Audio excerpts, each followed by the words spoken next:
In today's video, I'm going to teach you how to integrate Google Drive with Notion. It's a powerful combination that allows you to seamlessly link your Notion workspace with the extensive file storage and sharing capabilities of Google Drive.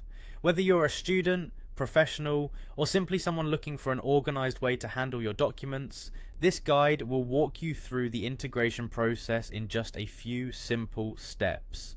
To begin, open your browser and go to the Notion website or launch the Notion app on your device. You'll want to make sure you're signed into your account.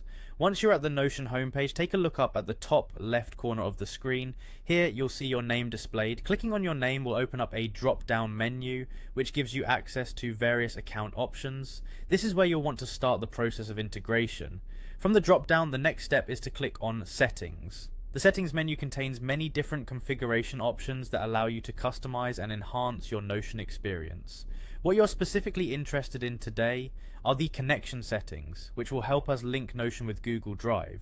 So once you're in the settings menu, search for the connections section and click into it. This area is designed to allow Notion to interface with other applications and services that you might be using. Inside connections, you'll see a variety of services that can be linked with Notion.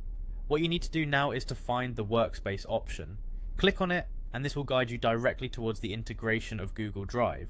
This pathway not only connects you to Google Drive but also to various other applications, making it a versatile feature within Notion.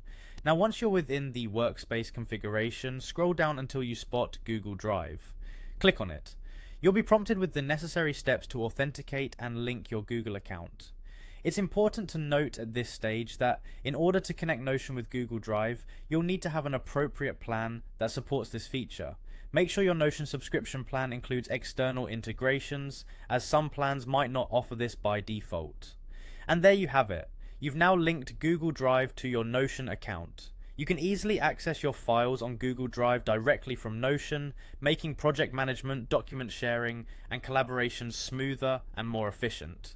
Anytime you need to link a document or pull something from your drive, it's just a few clicks away within Notion. Thanks for watching, and I hope you found this tutorial helpful. Remember to check back for more tech integration tips and ways to boost your productivity using digital tools. Have a great day.